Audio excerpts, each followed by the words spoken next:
बुद्ध को खोजते हुए आए हैं। बुद्ध जैसी निधि के योग्य ना थे, आपस में प्रेम से रह ना सके और इतने छोटे मनमुटाव को इतना भीषण रूप दे दिया।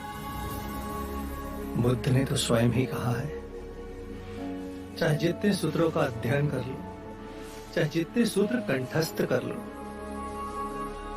जब तक वो तुम्हारा कर्म नहीं बन सकते तब तक कोई लाभ नहीं होगा, कोई लाभ नहीं होगा।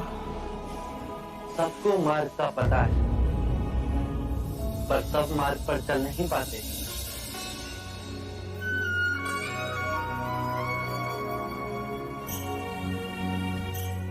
आप कहाँ चले गए थे? हम आपके लिए चिंतित थे।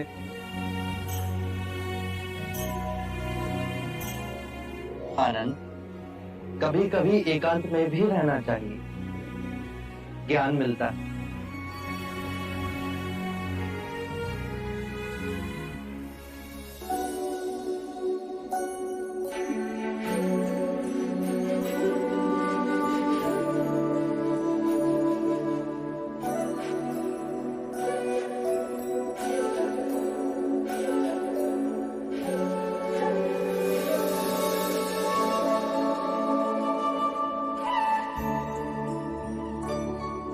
साक्य मुनि, जब फूल खिलता है तो उसकी सुगंध दसों दिशाओं में फैल जाती है। सूत्र आचार्य और शील आचार्य भी आपकी सुगंध पा यहां दौड़ दौड़ चले आए, आपसे क्षमा मांगना चाहते हैं।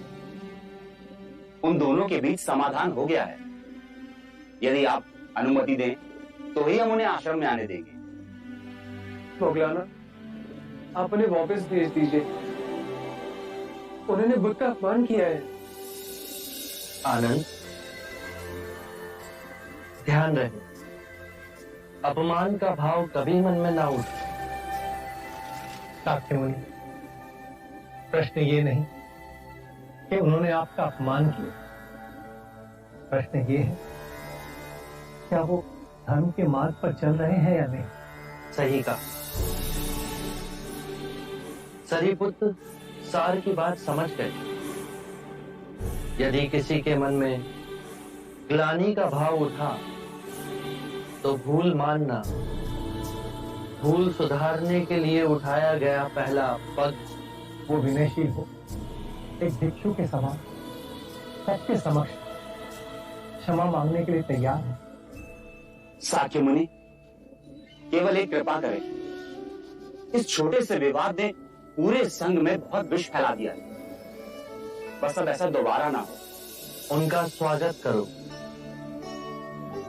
उनके भोजन और रहने की व्यवस्था करो। एकांतवास में मैं अनिरुद्ध के साथ 1 माह तक रहा। वो और उसके साथी भिक्षु प्रेम और सद्भाव के उदाहरण हैं। आने वाला समय और भी विकट होगा। मैं काल के बहुत आगे उस समय में देख रहा हूं जहां पिता पुत्र में विरोध होगा, भाई भाई का शत्रु होगा, पति और पत्नी के बीच संघर्ष होगा, घर घर में आग लगेगी और उसकी ज्वाला राज्य में फैलती जाएगी। मनुष्य और मनुष्य में जाति पाति धर्म भाषा को लेकर भीषण संग्राम होगा।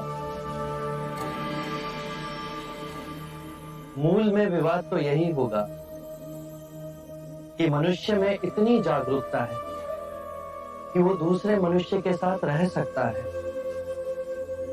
कैसे मनुष्य और मनुष्य के अंतर को समाप्त कर वो प्रेम से रह सकता है। और इसका पहला उदाहरण हम यहीं सृजित करेंगे। उस युग में इस पृथ्वी की रक्षा हमारे ये सिद्धांत करेंगे।